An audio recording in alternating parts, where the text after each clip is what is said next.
Number 6 देखो, कह रहा है 3 क्रमागत धन पूर्णांक संख्याओं के वर्गों का योगफल 50 है। तो संख्याओं को ज्ञात करिए। तो माना पहली या पहला धनात्मक पूर्णांक ऐसे कर देते हैं। पहला धनात्मक पूर्णांक या धन पूर्णांक बराबर में x। दूसरा धन पूर्णांक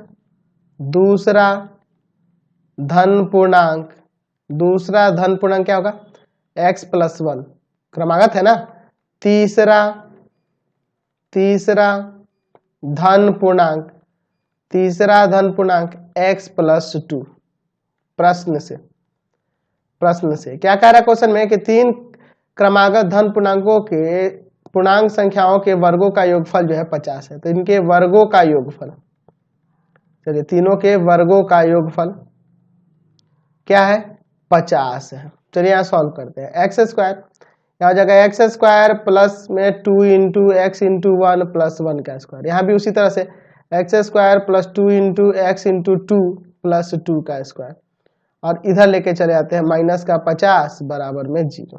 तो देखो एक्स स्क्वायर 3x स्क्वायर, यहाँ देखो 4x और यहाँ 2x, तो 6x लिख देते हैं डायरेक्ट। यहाँ देखो 1 का स्क्वायर 1, 2 का स्क्वायर 4, 4 1 5, 50 में से 5 घट माइनस का 45 बराबर में 0। यहाँ से 3 कॉमन हो जाएगा, एक्स स्क्वायर प्लस का 2x माइनस का 15 बराबर 0। यह चल जाएगा भाग में, तो एक्स स्क्वायर प्लस का 2x माइनस का 15 बराबर 0। अब यहाँ पे हम लोग इसका गुणनखंड करेंगे, तो 15 माइनस का 15 एक्स स्क्वायर आना चाहिए। एक्स स्क्वायर प्लस का 5x माइनस का 3x माइनस का 15 बराबर 0।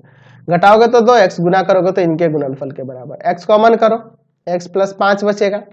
इन दोनों में माइनस 3 कॉमन है, x प्लस 5 बचेगा। दोनों ब्रैकेट में सेम आ गया, कॉमन कर लो। x प्लस 5 को कॉमन करोगे तो यहाँ x बचेगा, यहाँ 3 बचेगा। अलग अलग कर देते हैं। x प्लस 5 बराबर 0, x माइनस 3 बराबर 0। तो यहाँ से x बराबर माइनस का 5, यहाँ से x बराबर 3।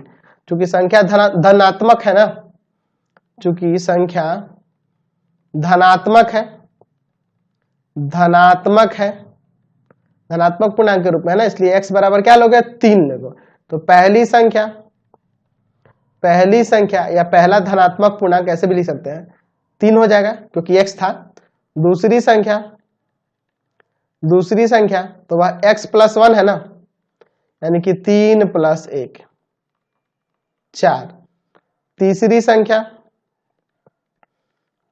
संख्या x प्लस 2 यानी कि हो जाएगा 3 प्लस 2 यानी कि 5। तो 3 4 5 इसका आंसर आ जाएगा। समझ गए? Question number